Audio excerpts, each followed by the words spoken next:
Тэгээ ер нь л одоо залуучуудын донд бүр их гайхаж байгаа нь юу гэхээр дөнгөж 40 хүрж байгаа залуучуудын донд нэлээд ихсэж байгаа бүр. Одоо ягаад ийм их болчихоо гэмээр. Тэгэл яг одоо онцлогоо шинжилгээнд дээр алдсан болов уу гэж дахиад 3 сар болоо шинжилгээ өгөөл дахиад 3 сар хүлээгээл ингээд шинжилгээ аваад байхад л онцлог баталгаалаад байдаг. Тэгэхээр өөрөөр хэлбэл сүүлийн үед бол ер нь нэлээд залуучж байгаа. Тэгээ энэний бас нэг шалтгаан нь болохоор бас нөгөө хөдөлгөөний хомсдол, арх тамхины хэрэглээ, стресс гэх манай Монголын бас нийгмийн бухимдал эднээс нэлээд нөлөөлж явах магадaltaй л гэж боддог. Артерийн судас нь энэ тахимнаас ахуулаад бүр одоо хөлийнхөө хоруу хүртэл ингэ битүү болцсон. Харамсалтай энэ тохиолдол төр бол ангиографи аргаар ямар ч эмчилгээ хийх боломж байхгүй. Ерөөсөө л тэрний эмчилгээ бол ерөөсөө тайрах, мөчийг тайрах бол хамгийн харамсалтай. Өдөр тутмын амьдрал дээр сахартай хүний одоо гаргаж болдог хамгийн том алдаа гаргадаг. Алдаа гэвэл ямар алдаа? Яг өдөр тутамдаа гэхээр бас яг энэ өвчин болчлоо гэдээ бас бүр ингэ шийтгүүлж байгаа юм шиг бас байх бол хэцүү. Тэгэхээр бол одоо аль болох яг тэр хүний гаргаж байгаа алдаа юу гэж болчихгоо гэхээр нэг дор хийдчих гээд байдаг. Эсвэл нэг дор яг нэг туртай нэг төрлийн амиг хийх гээд байдаг ч юм. Энэ л гол алдаа болох. Тэгэхээр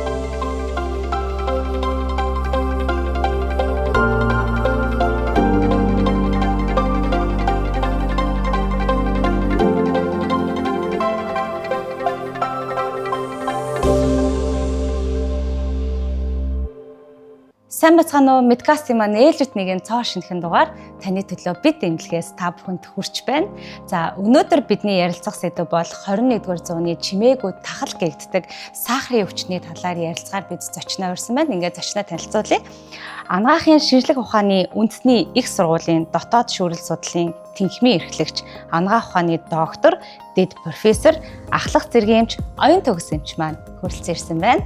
За мөн надтай хамтран хөтлөгч, анагаах ухааны доктор, дэд профессор, Эрдэнэ Болгон эмч маань. За сайн байна уу та? сайн байна уу? Сайн бацгаана уу? За өнөөдөр бүгдээрээ чи сахарын талаар ярина шүү дээ, тий? Сахарын өвчин, сахарын өвчлөлийн талаар. Тэгэхээр ер нь сахар бидэнд ер нь яг хэрэгтэй юм уу, тий? Сахаргүй бол бид нар амьдрч чадах юм уу гэд энэ талаар яриагаа эхлэе. Сахар гэдэг бол яг нүүрс усны нэг тодорхой нэгдэл. Энэ бол яг сахар гэхээс гадна нүүрс усны нэлээд олон нэгдлүүд байдаг. Тэгээ хүмүүсийн донд илүү их танигдсан ярьж заншнараа сахар гэж ярьдаг. Яг хүний бид бол нүүрс ус бол маш чухал. Ялангуяа одоо хүний өдөр тутмын үйл ажиллагаанд зарцуулагдаж байгаа энергийн 60 орчим хувийг бол нүүрс ус эзэлдэг. Тэгэхээр бол бидэнд бол уул нь энэ сахар гэж яриад байгаа нүүрс усуд маш чухал. Өөрөөр хэлбэл бид энергийнхаа их үүсвэрийг заавал уурга өөх туснаас илүү нүүрс уснаас авах юм бол хамгийн эрүүл одоо хамгийн зөөлөн замаар одоо өөрөөр хэлбэл энерги илчлээ нөхдөг гэж үздэг. Тэгэхээр уул нь бидэрт маш чухал. Гэхдээ энэ одоо бидэрт хэрэгтэй энерги маань их үүсвэр болдог сахарыг одоо шимэгдүүлж чадахгүй, биедээ зарцуулж чадахгүй болж байгаа тохиолдолд бол өвчин үүсдэг. Тэгэхээр энэ бол нөгөө ард түмний дунд чихрийн шижин гэж яригддаг өвчний шалтгаан болдог. Сахарын өвчнийг бол би одоо баг нөгөө нэг сахар ихтсэнийг донтолт гэж ойлгоод байгаа ш, тэ. Ер нь бол их иддэг, тэ. Би бол одоо өөрөө донтцсон хүн байхгүй, тэ. Сахаргүй л бол явдгаа, өдөрт шоколадгүй бол бас явж чаддгүй хүн байхгүй. Тэгэхээр ер нь сахарын өвчин туссан байна гэдгээ хүн одоо та жишээлх нь намайг хараад энэ ер нь сахартай хүн байна гэж хэлэх ч юм уу, тэ. Эсвэл бол би өөрөө яаж мэдэх вэ? Ер нь бол чихрийн шижин гэдэг энэ сахарын өвчин бол ер нь сахар эзнээсээ баг болдоггүй. Өөрөөр хэлбэл хүмүүсийн дунд буруу ойлголт байдаг. Чихртэй мэдээлэл агуулж чихрийн шижинтэй болно гэж ойлгоод байдаг. Гэтэл хамгийн гол шалтгаан нь юу гэхээр удмын хүчин зүйл нөлөө байдаг. Өөрөөр хэлбэл ээж аав ах эгчээс төрхөөсөө одоо өвдөх эрсдэлтэй хүмүүсийн хувьд бол өвдөх магадaltaй байдаг. Тэгэхээр тэр өндөр магадaltaй эрсдэлтэй хүмүүсийн хувьд амьдралын зохисгүй хэм маяг буюу одоо жин нэмэгдэх, тархлах, өдгөөний хомсдол, за тэгвэл арх тамхины нөлөө, стресс гэдэг маш олон хүчин зүйл нөлөөлдөг. Тэгэхээр маш олон хүчин зүйлийн нөлөөгөөр энэ өвчин үүсдэг. Тэрнээс зөвхөн чихртэй мэдснээс болдог. Тэгэхээр ялангуяа өөх тус ихтэй, илчлэг ихтэй хоолнд иддэг хүмүүсийн хувьд энэ өвчнөр өвдөх хэрэгсэлтэй байдаг. За ямар хүнийг илүү өвдсөн байж магадгүй гэж таамаглах вэ гэхээр ер нь л тарган илүү жинтэй хүмүүсийг бол чихрийн шижинтэй байх магадлал өндөртэй гэж үздэг. Тэгэхээр өөрөөр хэлбэл нөгөө хоол хүнсний өвтөөгтхүүнээр тэ одоо ингээд идэж уух байдлаар сахарыг одоо ямар ч хэмжээгээр авч болох нь шүү дээ. Гэхдээ хамгийн гол нь тэрийг нийлгэжүүлж яхад бодис солилцоонд одоо боловсруулж яадаг энэ процесс нь алдагдаж байна л гэсэн байх нь шүү дээ. Зүгээр бас жоо энгийнээр тайлбарлаж өгөх гэдэг юм да тийм. Бас энгийнээр тийм. Тэгэхээр нөгөө их хэмжээгээр идэхээр өөх ч юм уу ямар нэг юм болоод яваад байна гэсэн үг. Бид нэр дахиж задлж чадахгүй байна гэсэн үг. Яг сахар хүний биед орохоор ямар процесс болдог вэ? За ер нь сахар хүний биед орох. За тэгээд ер нь бол сахар одоо идж байгаа яг нүүрс ус сахар үүсгэхээс гадна их хөөгтэй ичлэгтэй бол идэх юм бол бас дахиад сахар үүсдэг цуснд. Сахар үүсэл энэ. Тэгэхээр яг сахар үүсэж байгаа, глюкоз үүсэж байгаа энэ глюкоз бол эд эсэд ор зохицуулахдаа инсулин гэдэг дааврыг дамждаг. Инсулин гэдэг даавар хэрвээ би одоо ойрхон идээл замраагүй хивж иддэг хүмүүсийн хувьд бол ойрхон идээл авах тусам надад инсулин ялгараалаа. Өөрөөр хэлбэл миний цуснд байгаа их хэмжээний сахар глюкозыг одоо зарцуулж дуусгахын тулд инсулин маш их ялгардаг. Тэгээ инсулин ялгараалахаар өөрөөр хэлбэл бие махбод тэр инсулинийг зохицуулахын тулд одоо рецепторын зохицуулах гэж нарийн одоо би нарийн өнгөөр биш энгийнээр ойлгох юм бол одоо дүжрэл гэдэг хүн хөгжмийн дунд чангалуулах юм бол эхэндээ бол чанга тод сонсч байсан сүүлд сонсгоо болоод эхэлдэг. Тэгэхээр бид тэр хөгжмөний дууг бол дүжрлөө гэж миний чих дүжрчлөө энэ дунд гэж ярьдаг. Гэхдээ бол чих дүдэрэг байдаг. Яг тэрнтэй адилхан яг тийм процесс явагдчихдаг. Өөрөөр хэлбэл маш их инсулин ялгараад байдаг. Инсулин бие махбод тэрэндээ дүжирж байдаг. Тэгээ дүжрээд эхлэхээр нөгөө сахараа цуснд байлгаад байдаг. Байж байгаа сахар нь буцаад өөр элементүүд болоод ингээд хувираад. Тэгэхээр өөрөөр хэлбэл ер нь бол дүжрэл үүссэн тохиолдолд бол чихрийн шижин болох магадлал маш өндөр байдаг. Тэр дүжрлээс буцаад хэвийн болох бол боломжтой. Тэгэх юм бол эргээл эрүүл амьдралын хэв маяг баримтлах зөв хамгийн энгийн жишээлх юм бол одоо идж байгаа хоолныхоо цаг хугацаа давтамжийг ч гэсэн зөв болох шаардлагатай гэдэг. Тэгэхгүй бол ойрхон идээл ах тусам инсулин ялгаруулдаг. Тэгэхээр хүмүүс нөгөө ковидын үед жишээлх юм бол хөргөч онгоолгоод нэг юм идэхээр эдснийхээ дараа дахиад өлсөд байна гэдэг нь бол өөрөөр хэлбэл юм идэхтэл инсулин ялгарч байдаг. Тэгэхээр идээлээдэг, хивээлээдэг одоо буруу амьдралын маягтай болох тусмаа л энэ инсулинд дүжрэл үүсээд байдаг. Тэгэхээр бол чихрийн шижин бол гол үүсэж байгаа юм нэлээдтэй. Хүүхдийн чихрийн шижингийн хувьд бол яг одоо та түрүү хэлсэн нөгөө нэг ээж нь хэрвээ байсан бол одоо удамшлаараа авчна гэж байгаа шүү дээ тий. Тэгэхээр хүүхд дээр бол яг хүүхд дээр үүсэж байгаа чихрийн шижин том насан туршийн чихрийн шижин бол ялгаатай.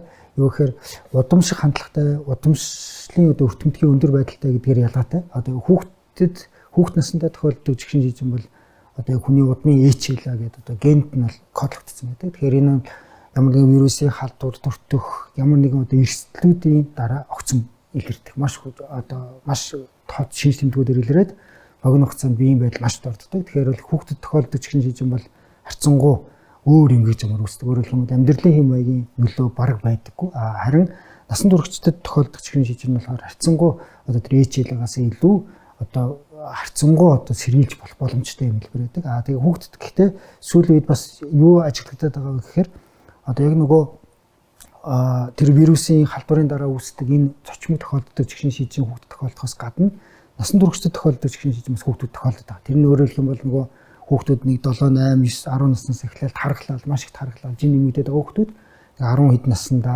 насан туршихээс өмнө чихрийн шижин онцлогдож байгаа тохиолдол. Тэгэхээр уул нулыг чихрийн шижин бол 4 хэлбэртэй үндсэн. Тэр 4 хэлбэрийн насан туршидтын хэлбэрээс заримдаа хүүхдэд тохиолддог байдаг. Хүүхдэд тохиолддог хэв шинж 1 гэдэг бол харьцангуй өөр юм гэж ямар үүсдэг. Энэ жоох ялгаатай. Тэгээ ээжээсээ болоод үүсэж байгаа гэхэд бол бас хэцүү. Яг удмын нөлөө байх нь байгаа боловч ээж нь чихртээ мэддэг байж байгаа. Ээж нь жирэмсэн бахтай чихрийн шижингээр өвдөд хүүхдэд бол өвдөн гэсэн ойлголт байхгүй. Тэгээ одоо жирэмсний чихрийн шижинтэй хүмүүс бол зөндөө байдаг. Хүүхдүүд нь зүгээр ердөө л төрдөг. Тэр бол заавал шалтгаан болдог. Ээжд байгаа чихрийн шижин бол. Та эхлээд бол ингээд тархалттай хүнээс бол ингээд чихрийн шижинтэйг харж болно гэж юм. Гэтэл би нөгөө айгүй олон хүмүүсээс харж байсан. Би сахартай болцсон гэд амар турцсан байдаг шүү дээ. Тэр болохоор яаж юм гэсэн бэ?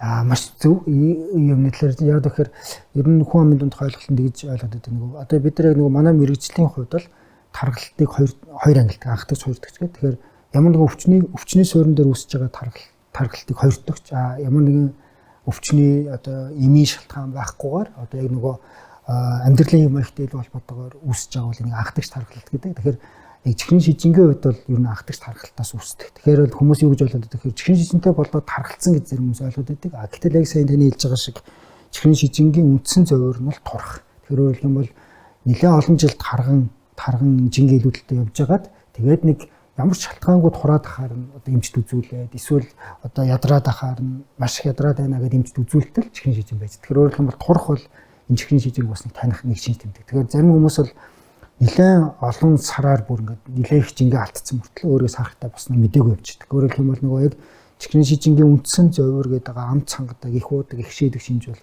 зарим хүнд бол ажиглагддаггүй. Тэгээл жингээ алдаал яваад байдаг, ядраал яваад байдаг, арс нь хуурашаад яваад байдаг, шарах одоо хатаг нэлээд удаа эдгэрдэг, хатаг их гардаг ч юм уу ингэж яагаад чихрийн шижинтэйгээ мэддэг ч юм уу. Тэгэхээр зарим нь болохоор бүр харуулт шигдээс болоод чихрийн шижинтэйгээ мэддэг. Тэгэхээр бол яг одоо тархалах турхын тухайд бол бас хүн амын дунд бол яг бас энэ чихрийн шижинг бол дандаа л тархалдаг гэж ойлгоод байдаг. Гэтэл бол турх нь бол хамгийн одоо гол зөвөр гэж үздэг. Тэгэхээр нөгөө одоо ингээд тарган байжгаад тарган хүмүүс чихрийн шижин өвчнөд өртөмхий гэх юм уу те одоо өвчлөмтгий байжгаад өвчснийхөө дараа эргээд ингээд турхна шүү дээ. Тэгэхээр ер нь хэдгээр үе шатндаа ингээд ерөөхдөө орохоор ингээд тийм турх зөөр ер нь голцоо гарах бол хүн хүнд бол янз янз байдаг. Зарим хүмүүсийн хувьд бол тарган байжгаад нэг турхгүйгээр чихрийн уншлагдчихдаг. Тэгснээр бүр тож өгөхгүй нэлээ одоо турахгүй жингээ одоо хэв хэмжээнд барихгүй байгаад хахаар улмал чихрийн хүндрээд байдаг. Тэгэхээр ер нь бол бас их түүхтэй хүн хүнд бол яг шин дэлгүүр яг адилхан илэрдэггүй. Тэгэхээр их түүхтэй онцлоход ялангуяа одоо манай Монголын хувьд л чихрийн шижинтэй хүмүүсийн бол 50-60% нь бол онцлогдоогүй өөрсдөө мэдэхгүй гудамжаар явж байгаа гэж үздэг. Тэгэхээр энэ бол бүр олон улсын байгууллагын тооцоололоор бол манай одоо хамгийн сүүлд 2025 онд олон улсын чихрийн шижингийн холбооноос манай хүн амын дундх нөгөө онцлогдоогүй хүний тоог эстимейт хийхээр бол 74% гэдэг бүр маш өндөр гарсан.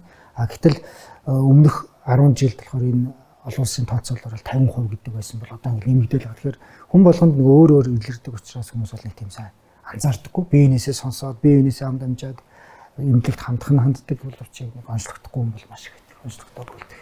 Монгол улсад одоо ер нь чихрийн шижин өвчний өвчлөл ер нь ихсэж байгаа юу? Ер нь бол ямар хөө одоо өвчлөлийн юутай байгаа алгоритмтай байгаа бол энэ нэлээ ихсэж байгаа, нэлээ бас ихсэх хандлагатай гэж үзэж байгаа тийм. Одоо манад хамгийн анх 1999 онд манай сувд гээд манай техник эрхлэгч байсан багш судалгаа хийж хахад тэр үед бол 3.1% байсан. Одоо бол 10% болсон. Тэгэхээр баг 3 тий нийт хүн амын дунд.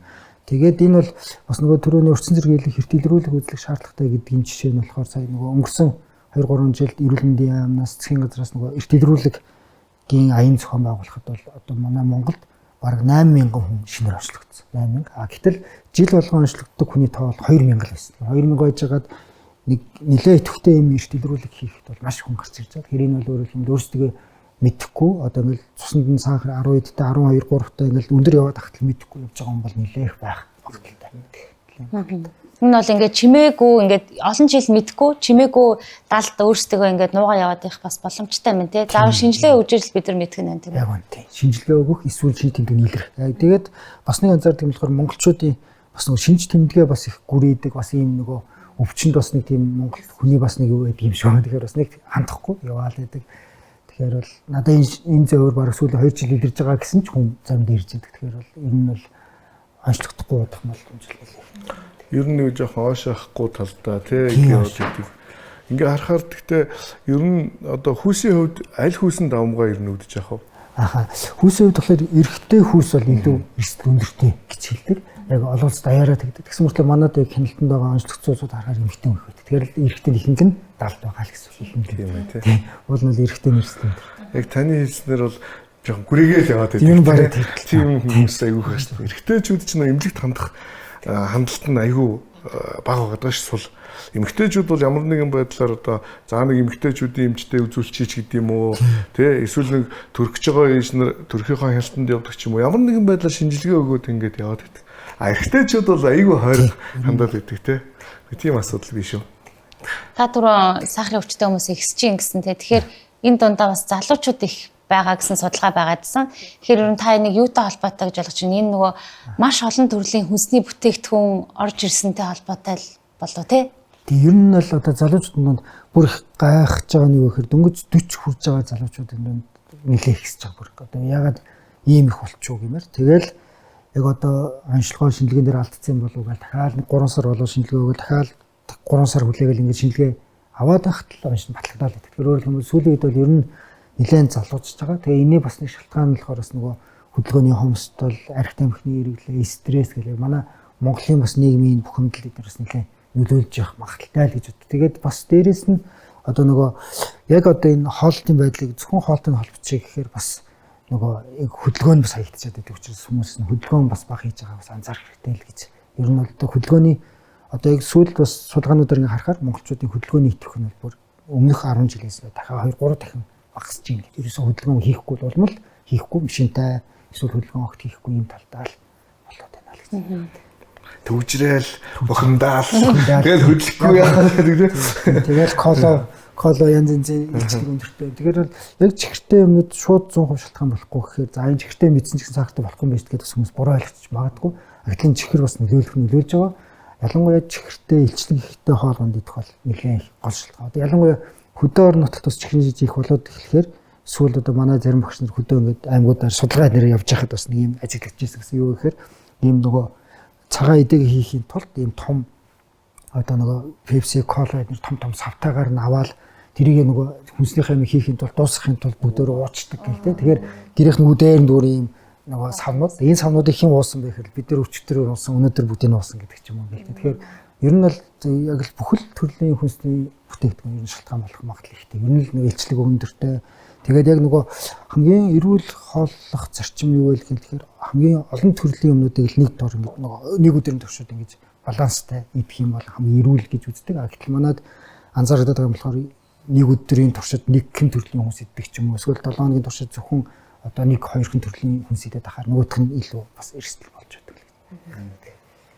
Сахарнд нөгөө сайн муу сахар гэж байна уу те? Эсвэл бүхэл сахар ижлэх нь үү? Яг сахар гэхээс илүү нүүрс ус гэх юм бол нөгөө бүхэл үр тариа гэхээр нөгөө илүү одоо нөгөө цагаан будааноос илүү нөгөө бүхэл үрийн ч юм уу 2 дугаар үр хүч бодоо эдгээр харцсангүй эрүүл гэж үздэг. Арай нөгөө одоо эслэг ихтэй хүний одоо бодис солилцоонд илүү их одоо эрчимтэй байх талаас илүү ач холбогдолтой. Гэхдээ яг нөгөө бас сүлээд бас тэгэл яг эрүүл гэсэн зүйлээ бас хэтрүүлэх юм бол бас нэг тийм сайн биш. Одоо өөрөөр хэлбэл би хоньны сүүл өвчөө хамгийн сайн юм байна. Ингээл хамгийн сайн гэж идэх тахаар тэр нь бас эрсдэл болчихно. Тэрэндээ адилхан 2 дугаар бол хүч бодоо гэж хэтрүүлэх юм бол бас тэр нэг тийм сайн биш. Тэгэхээр ер нь л бүх зүйлийг баланстай байх гэдэг л юм бол. Түүнтэй ижлэх нөгөө эрүүлгээд одоо жимсийг бид нэр блендердэж уудаг болсон шүү дээ тий. Тэгэнгүүт хамаг сайхан шим шүүстэй юмнуудыг нь хаяад тэгээд нийл сахар уугаад байгаа юм байл шүү дээ тий. Яг үнэ. Одоо ялангуяа л яг нөгөө хэрэг тэр блендерчээд хэрэг нөгөө үлдэгдлээ бас идэж хэрэглэж явах юм бол харцсан гайгүй тэрийг идэхгүй хаяад тий. Эслэг хамгийн гол нь эслэг бас нэг юм чухал гэдгээр. Ээжүүд бид нар чинь тэр тусмал хүүхдтэй яг 100% органик шүүс өгчээгээл байнгын тэгэж шүүс шахагчаар шахаад өгчдөг. Энэ бол нийл сахар л өгöd байгаа юм л шүү дээ тий. Ер нь бол яг тодорхой хэмжээнд эрдэс, витамин, ашигтай юмнууд байх нь байгаа. Гэтэл нөгөө гол эслэг гол юмнууд бас байхгүй болчихсон. Түүнтэй ажиллах нь бас жимс олгон бас яг биднэрт одоо эрдэс витаминлэг юм бас болохгүй ах шиг байгаа тий. Тэр тусмаа нөгөө алим мандариныг бол хитрхи их сахартай болохоор дими гэж бас сонссон юм. Яг нөгөө ер нь бүхний идэж байгаа хоолнуудыг гликемийн индекс гэдэг индексээр хуваадаг. Тэгэхээр индекс гэхээр нөгөө ер нь үр тариа нүүрс ус бол бүгдөө гликемийн одоо индекс буюу одоо хүний биед цусны тогтолцоог нэмэгдүүлэх төвшөнтэй харьцаалах. Тэгэхээр өөрөөр хэлбэл жимснүүдийн хувьд илүү одоо нөгөө ийм тарвас, банан, шивга эдгээр бол илүү гликемийн индекс ихтэй байдаг. Гэтэл нөгөө ногоон нэлээд тийм хатуу алим эдгээр бол харьцангуй гликемийн индекс багатай байдаг. Тэгэхээр яг одоо шууд бүх жимсийг бол буруутгах үгүй. Гэхдээ ерөнхийдөө бол нөгөө түрүүний хэлдгээр баланстай байна гэдгээрээ идж байгаа жимсийг хэтрүүлэх юм бол бас юм эрсдэл болдог. Тэгэхээр нөгөө бас нэг гадны улсад хийсэн судалгаагаар болохоор нөгөө жимсийг өдөрт баг 1 кг нийддэг хүмүүсийн хувьд бол чихрийн эрсдэл нэмэгддэг гэж үздэг. Тэгэхээр ер нь бол нөгөө идж байгаа хоолнуудаа сайн гээл хамаагүй идээд одоо бид нар бол нөгөө жимс хүнсийн нөгөө сайн идэх хэрэгтэй гिचингуудаа жимсээ хэтрүүлээ идчихвэл бас нэг сайн болохгүй. Гэтэл хүнсийн нөгөө бол ер нь яаж хэтрүүлсэн нэг тийм буруу болтоггүй. Хүнсийн нөгөө бол өөрөө илчдэг багтай тэгс мөртлөө маш олон төрлийн витаминуудыг агуулдаг. Тэгээд одоо бусад одоо хүний биед бодисны шаардлагатай маш олон зүйлүүдийг л агуулж ирдэг. Монгол дуруутай хүнсний ногоонуудаас алийг төлхөө хэрэглүүл зөвөрөө. Одоо тэгтээ төмсийг бас нэг сайн биш гэдэг байгаа тий.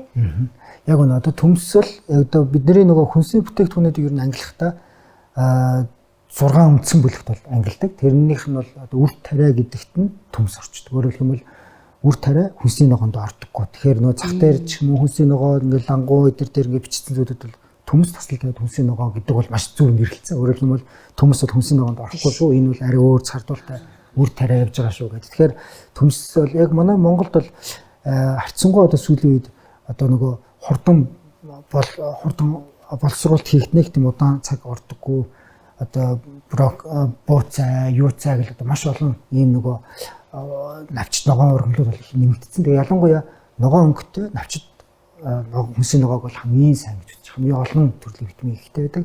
Тэгэхээр манай улсад бол харьцангуй тэр төрлийн хүнсийн ногоог хэрэглэх боломж нь нэмэгдсэн. Тэгэхээр бас бусад шаардлага байцаа бид нарт бас нөгөө уламжлалт дассан тэр зүйлүүд ч боломжтой. Гэхдээ манжин холуу төмс эднэр бол харьцангуй ногооноос илүү үр тариа талтай ангилагддаг.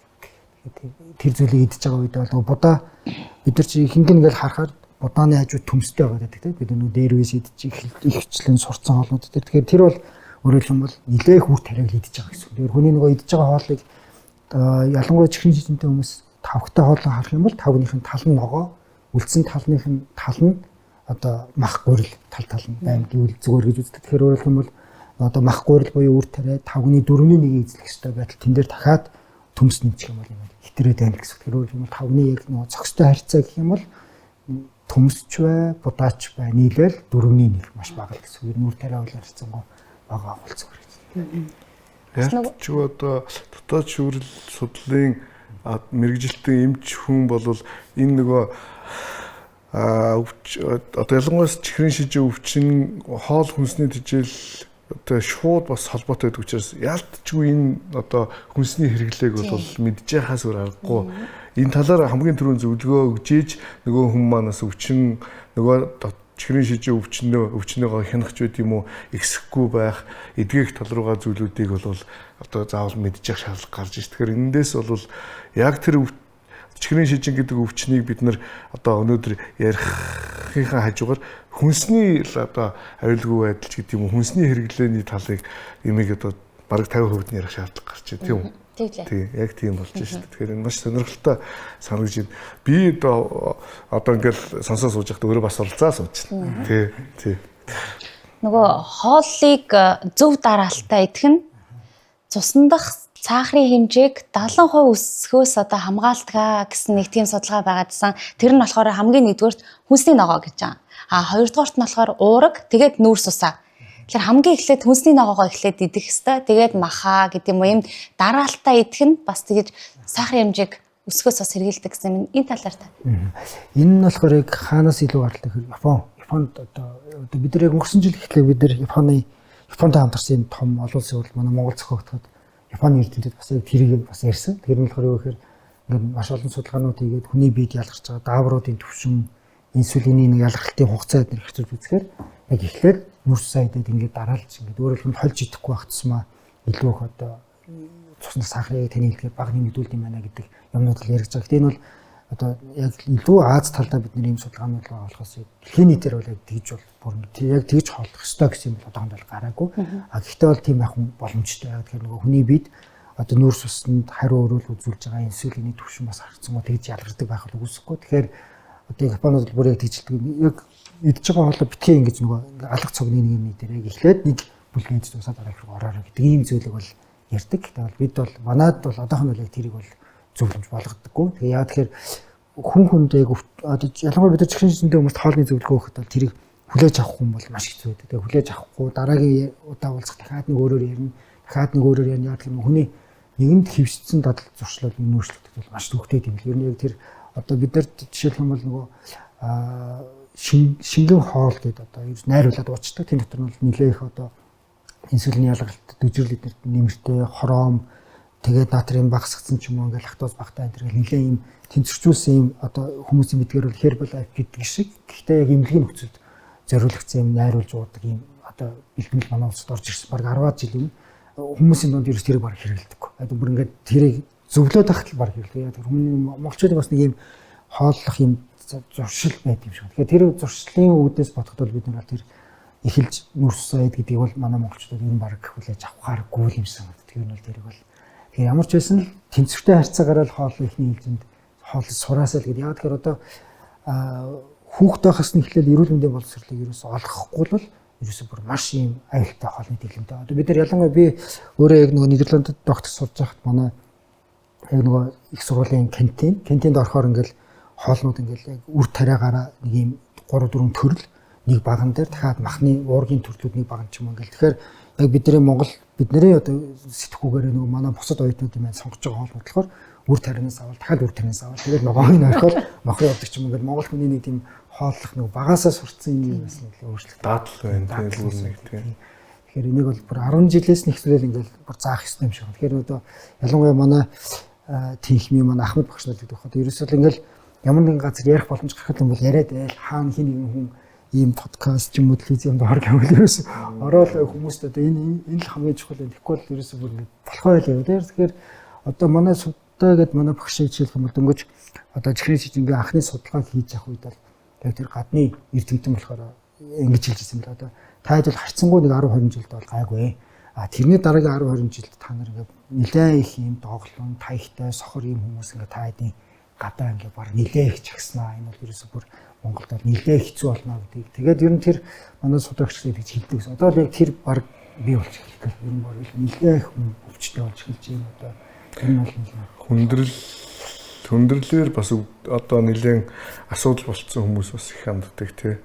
За тэрийг би дараа нь ярих. Тэгэхээр та хоёрт нэг тарийн асуулт. Та түрүү нөгөө шейк тийм шингэ хоол гэж ярьлаа тий. Магадгүй тэр үнэтэй болохоор авахгүй байна уу? Эсвэл одоо бид нар бас боддог шүү дээ. Яг сахарын өвчин туслаа гингүүт за энэ бол яг хоолны дэглэм барих л тийм өвчин тий. Тэгэхээр одоо маш их зардалтай. Одоо байнгын ногоо цагаа тэгэл нөгөө глютен фри тийм нөгөө гурил тий авч идэн одоо тэрийгээ бас авсан ч гэсэндээ ашиглаж чадахгүй хэрэглэж чадахгүй тий манайхан ч нөгөө нийтээрээ family dinner хийн штэ тий тэгэхээр өөртөө тохируулж би ганцхан сахартай үний хоол хийж идэхгүй тий тэхийн тулд одоо та нэг энгийн зүгээр тий хүмүүст энгийн меню хэлээч гэвэл ямар меню хэлэх вэ?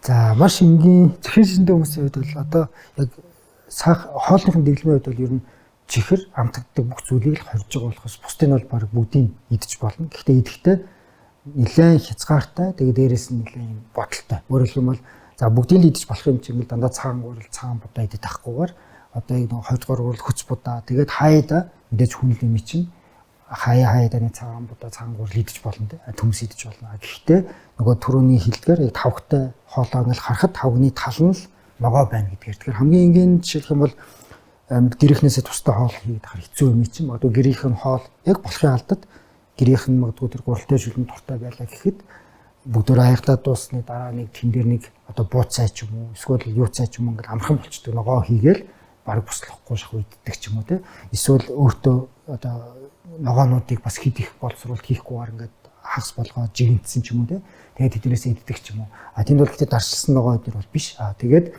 бас нэг муудаад өөрт нь тийм би мохотд нь бас нөгөө их хотод гизэн хямраахааргүй бас айтаахан өөртөөс цэвэрхэн тийм ер нь л харцсангуй хоолныхоо дэглэм бариас сурцсан хүмүүс бол маш мундаг байдаг. Одоо манай яг бидний хяналтанд байдаг нэг хүн байдаг одоо нэлээ ийм байгууллага удирдлага хийдэг хүн байдаг л да. Тэр хүн болохоор жишээлбэл манай эмнэлэгт Монгол Улбаны эмнэлэгт хөвтөх гэдэг эрхтэй хүртэл одоо хөргөчөндөө өөрхөө өдөр идэх өглөө идэх гэдэг юм жижиг снэк гэдэг хүртэл бэлдээд аваад ирсэн.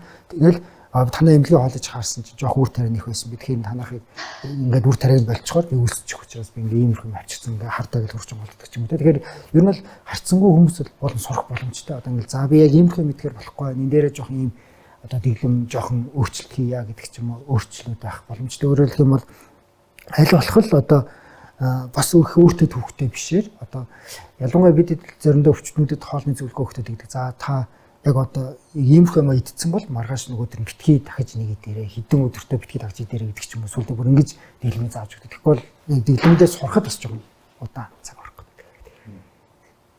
Өдөр тутмын амьдрал дээр сахартай хүний одоо гаргаж болдог хамгийн том алдаа гаргадаг. Алдаа гэвэл ямар алдаа? Яг өдөр тутамдаа гэхээр бас яг энэ өвчин болчлоо гэдээ бас бүр ингэ шийдвэрлэж байгаа юм шиг бас байх бол хэцүү.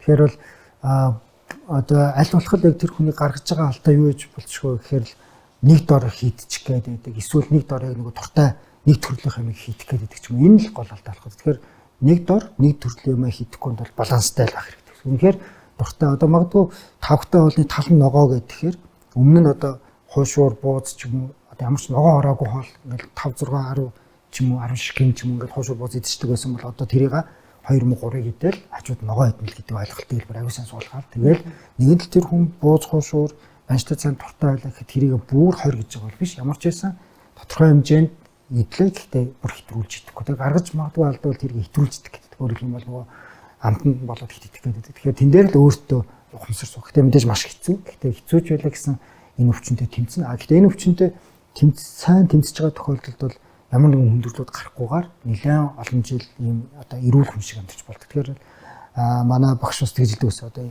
баг эрт ингээд чихэн чинь тэгээ мэдсэн залуу хүний хувьд бол азтай байна. Өөрөөр хэлбэл одоо ингээд ч амьдралаа эрүүл болгох юм гэдэг ч юм уу те.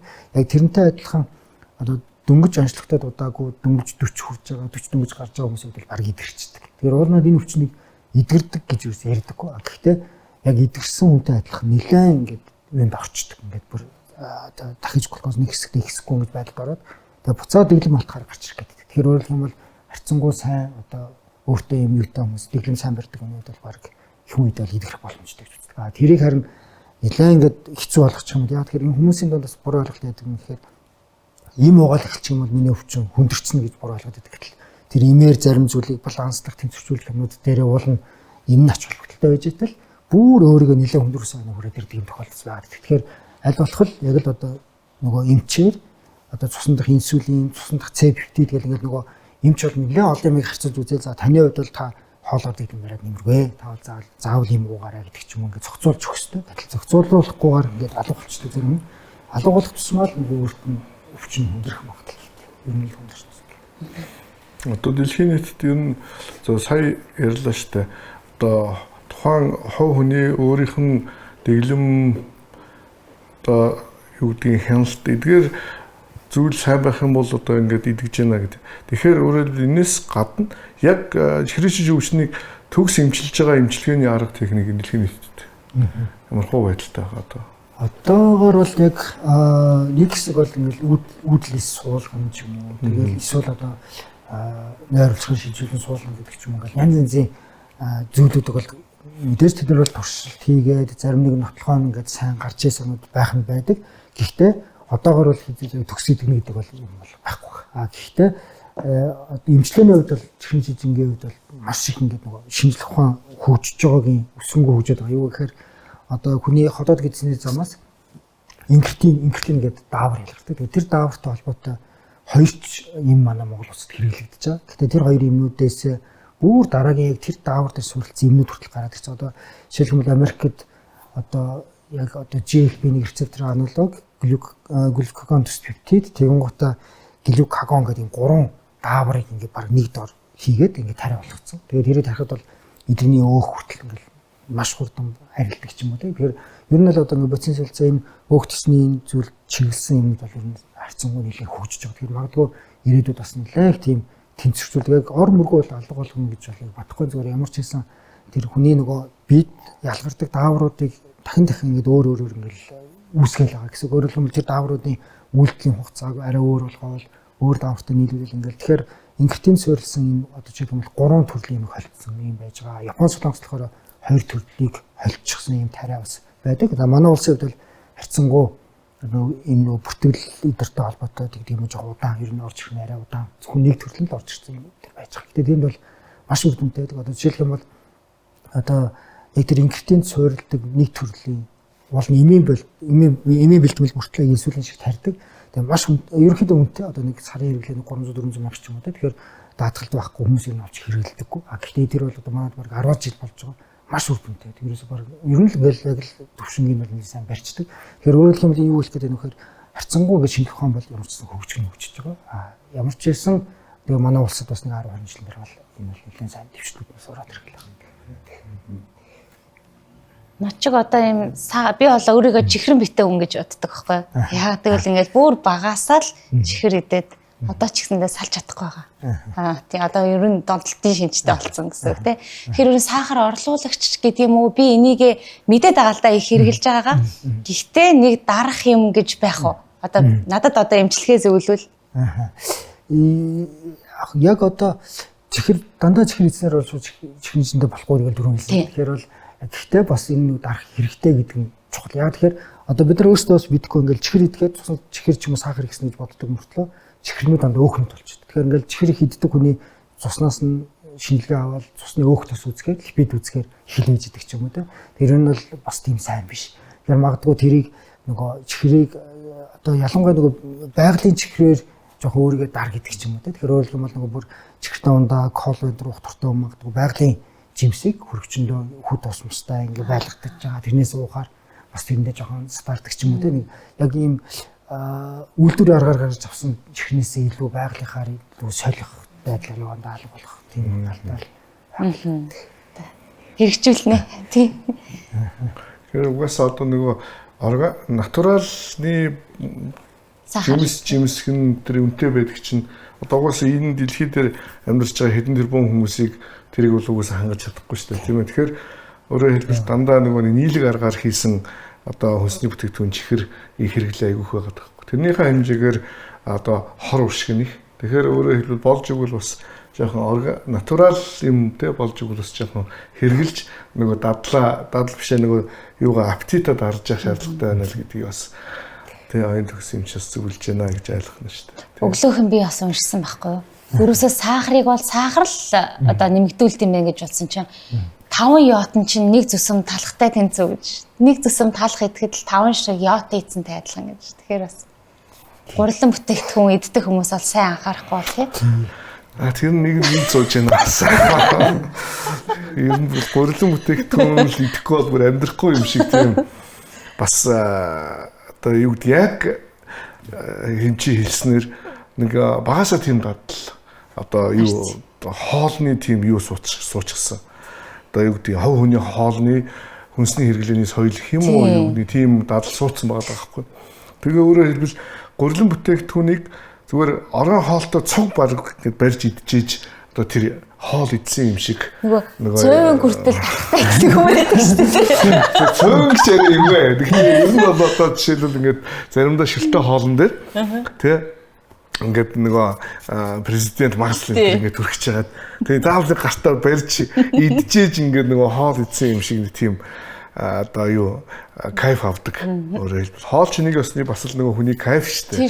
Тий бас амьдралын айгүй чухал юм багхгүй тий.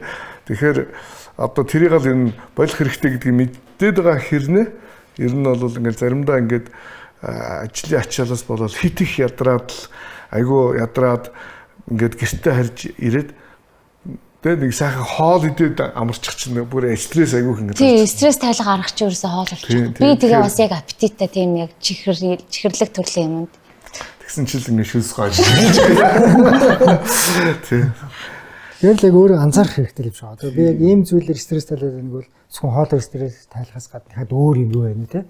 Одоо ари өөр стресс тайлах юмыг л бас бодож олох хэрэгтэй юм шиг байна. Тэгэхээр нөгөө хоолоор стресс тайлах биш ари өөр юмар ч юм уу. Эсвэл бас зүйл юу гэх нөгөө идж байгаа хоолныхоо юмнуудыг дандаа бодоод авах хэцүү ч гэсэн ер нь л нэг юм баримжаа тойл байгуул. Одоо би ингээл за өнөөдөр чи би өглөөнөөс хойш дахин гурилтай мэдээд ер нь миний ингээл үр тариа нэвтрээд шүү.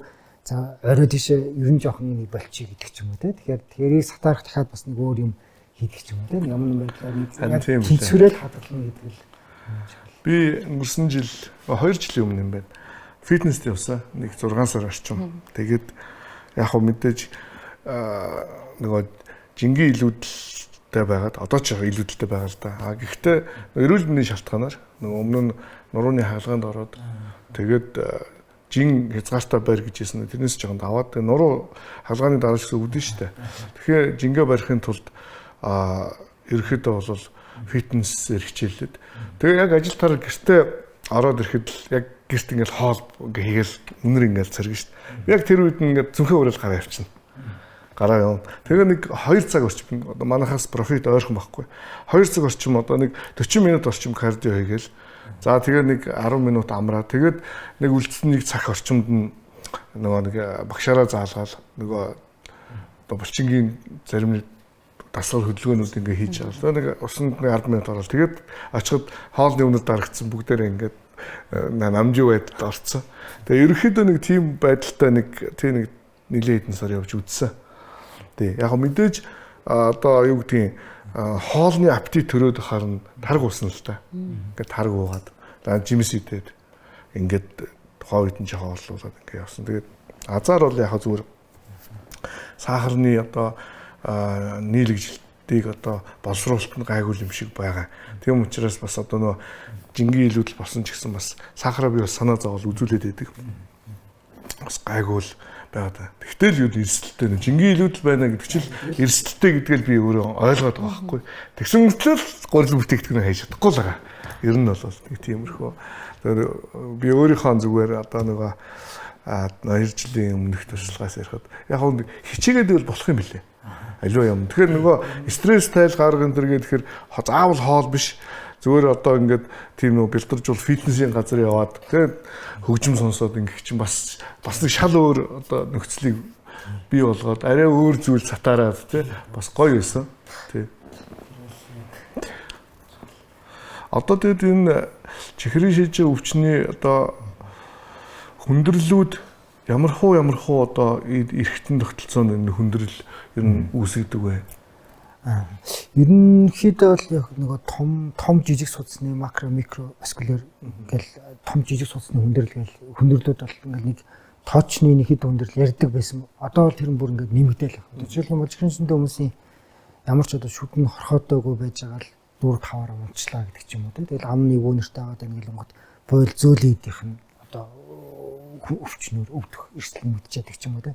Тэгэнгүүт одоо бүр хүндэрсэн чихрэн шижинтэй хив шинж нэгтэй нөгөө нэгдүгээр хэлбэрийн хүүхдийн чихрэн шижинтэй хүүхдүүд олон жил чихрэн шижинтэй яваад ингээл жоохон нас ихаад эхлэхээр одоо давсгаа барьж чадахгүй атуунитай болдог ч юм уу. Тэгэл одоо юуны хотод гидсний замын бас дахиад нөгөө одоо ургал мэдрэлийн хүндрэлүүд гараад эхэлдэг ч юм уу. Ерөөс ингээд одоо бол сүүлийн дор чихрэн шижингийн хүндрэлүүд бол ерөөсөө бүр маш янз янзын хүндрэлүүд. Одоо ингээл манай Монголын эмнэлэгтэр гэлэхэд хүмүүс эмнэлэгт ихтэл одоо ингээл эмнэлгийн мэдээ өглөөний яриа мэрэг сонсоход насурж байгаа хүн болгонд бараг чихрэн шижинтэй тасаг хэвцэн хүн болгонд бараг чихрэн шижинтэй гэдэг ерөөсөө яг бид нар тэр хэвтэйг мөртлөө өөр газруудаар ингээл явахаар дандаа чихрэн шижинтэй ч гэдэг ч юм уу. Тэгэхээр ер нь бол хүндрэл тэгээ хавсарсан өвчин хоёр нь бол нэлээ их ер нь маш их болчих. Ерөөсөө бүр нэлээ олон төрлийн хүндрэл байж байгаа. Хамгийн тэр дотор бол одоо хамгийн их одоо хүний амьдралын чанар хөдөлмөрийн чадвар алхалт нөлөөлдөг гол хүндрэлүүдийн нэг нь бол хөл тайрагдах. Энэ хөл бол маш аюул та.